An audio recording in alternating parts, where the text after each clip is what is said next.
Hi, I want to talk about the canonical and historical setting for God's calling of Israel. As we move into this next section in the biblical narrative, we're going to be leaving Genesis 1 to 11 behind. We've already talked about so far in our review of the narrative God's creation of a perfect world, and we noted that that world involved good relationships between humanity and the Creator God.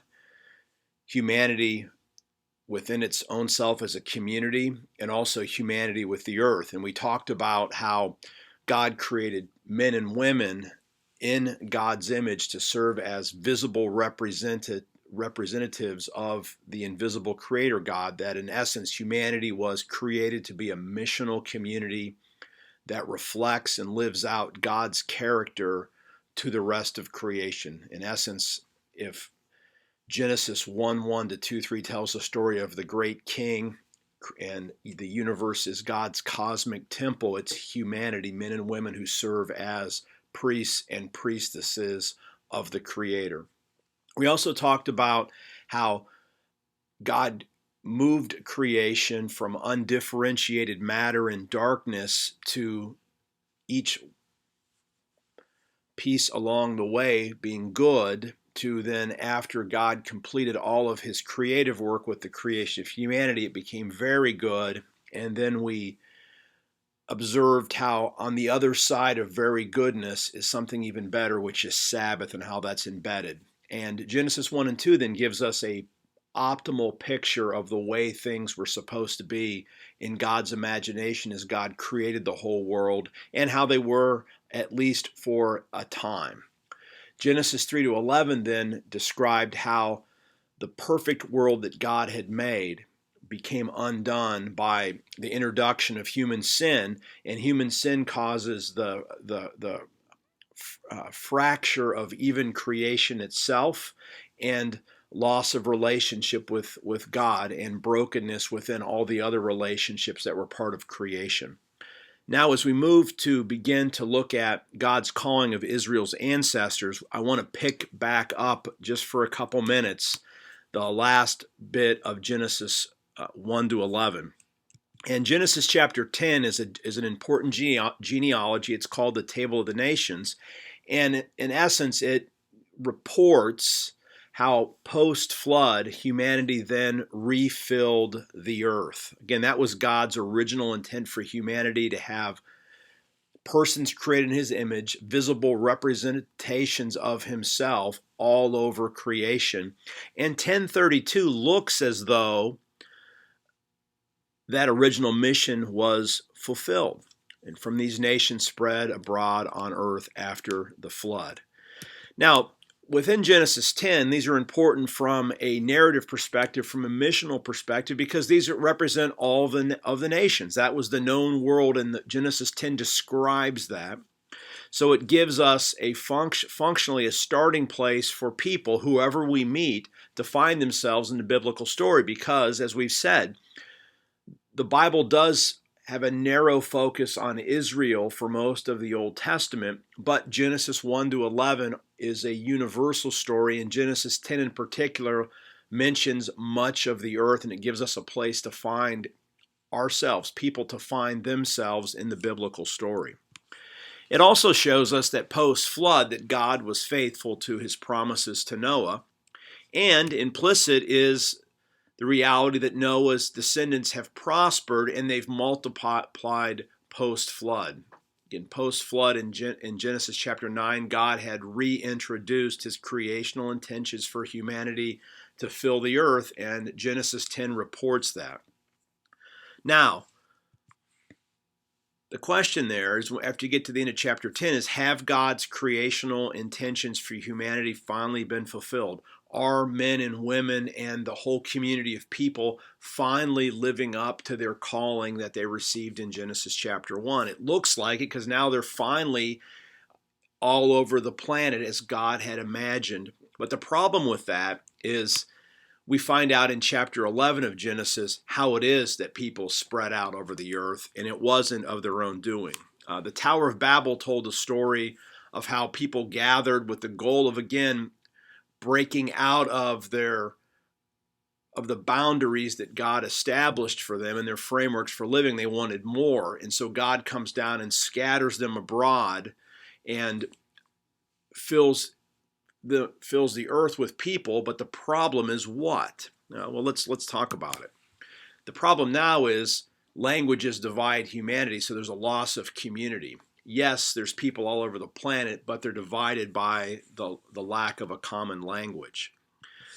Now, on the positive, the earth is now filled in fulfillment of Genesis 1:26-31 and Genesis 9. The earth is filled with people created in God's image, but the problem is the earth is filled with people who are not living as the image of God. They're not living up to that calling to be a missional community that reflects and embodies God's character to the rest of creation. Instead, what do we have? We have broken people, brokenness, and those cycles that we saw in Genesis 3-11 are moving along. So what's God going to do? What's God's response going to be? Will God have another flood? Well, the answer is going to be no. God made promises. We had that first covenant with Noah. God made promises to Noah, and God is faithful to those promises. So now what's going to happen? Well, let's take a look at a map for a minute. And this is essentially a map that gives us a snapshot of the ancient Near East. This is the realm in which Israel's story takes place. And those familiar with the geography are familiar with the idea of a fertile crescent that runs from Egypt down in the bottom left corner, goes up. Here's where Palestine is, and this is where Israel proper is going to be, the land of Canaan. And then we have the Mesopotamian area here. This is going to be the land where the Babylonians and the Assyrians are going to be. And we get later on in the biblical story, the Persians are going to be coming from this area here, east of the Fertile Crescent. And so this area becomes the testing ground, if you will, or the locus of God's mission on the planet. Now, remember, if we had more time, we could talk about world history. I invite you to always do that. There's people living all over the planet. This is just a snapshot of a small portion of Western Asia where God chose to reveal the truth about himself with a goal then of having that message, which we're going to ultimately call the gospel in the New Testament, the gospel then to go to all corners of the planet so that all people everywhere can be blessed as God blessed these persons that he calls. Now let's also set this back into a historical period again. This is important because when God calls Abraham, a lot of history has already taken place. And we can go back and you can read various ideas about how long people have been on the planet, how they got here. That's not part of this particular class, but it goes back a long time. History begins essentially in Western Asia, approximately 3000 BC. We have a little bit of different dates here, but essentially in Mesopotamia and Egypt, we have civilization, meaning some urban culture, domestication of animals, ability to use metals, written language, some economic activity, a political organization. All those things are in place, and we have our first civilizations in approximately 3000 BC. And in the Bronze Age, so when we read Genesis 1-11, it's describing the world that goes way back behind Israel's history. What's significant is it's not until we get to Middle Bronze Age, and if you can see we have it embedded here, that this is where Abram is going to be called. So Abram lived during the Middle Bronze period. That's the context for Genesis 12-50. And so what I want you to see is a lot of living has already taken place before God calls Abraham. That's important to understand biblically, that God created long ago and that there was a lot of life, multiple civilizations, millions of people lived before God ever called Abraham. But then when God calls Abraham out of a particular time in a particular place to again be this new hope for humanity, ultimately the line through which God is going to bless all the nations of Genesis 1-11. And then as the ancient Near East unfolds, we have the late Bronze Age, 1550 to 1200. That's going to be the age of the Exodus, the settlement, and the judges. The Iron Ages, this will be the the iron one is going to be where Israel rises out of the period of the judges. So we'll have King David in place by about 1,000, Saul maybe 1040. Iron 2, 1,000 to 600. This is the time of the monarchies of Israel and also their divided monarchies when there's two different kingdoms. Iron 3 is the period in which the Babylonians destroy the Israelites, and then successive empires come in. The Babylonian Empire, the Persian Empire, God's people are sent to exile and they're going to return. And then we have the Hellenistic period when Alexander the Great comes in and conquers the ancient, essentially the known world, comes from Europe and conquers Western Asia.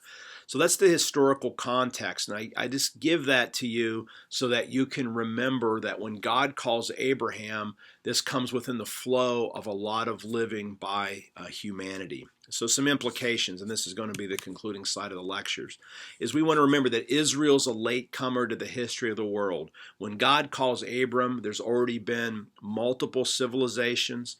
There's been complex religions. There's been major architecture. So, for example, the pyramids of Egypt go back to the early Bronze Age. Again, Abraham comes in Middle Bronze.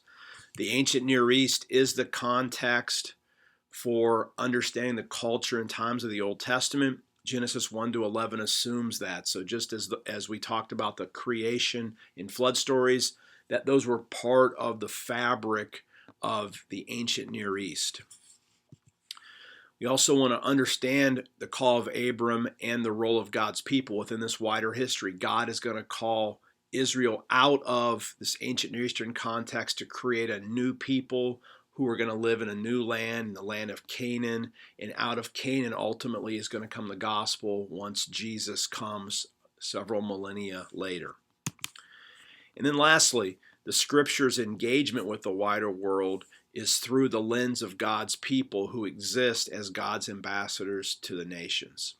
So again, this gives us a little backdrop to the canonical and the historical setting for hearing God's call of Israel to be a new hope for the world, a missional community that exists to embody and reflect God's characters to, for, and in the nations for the sake of the nations.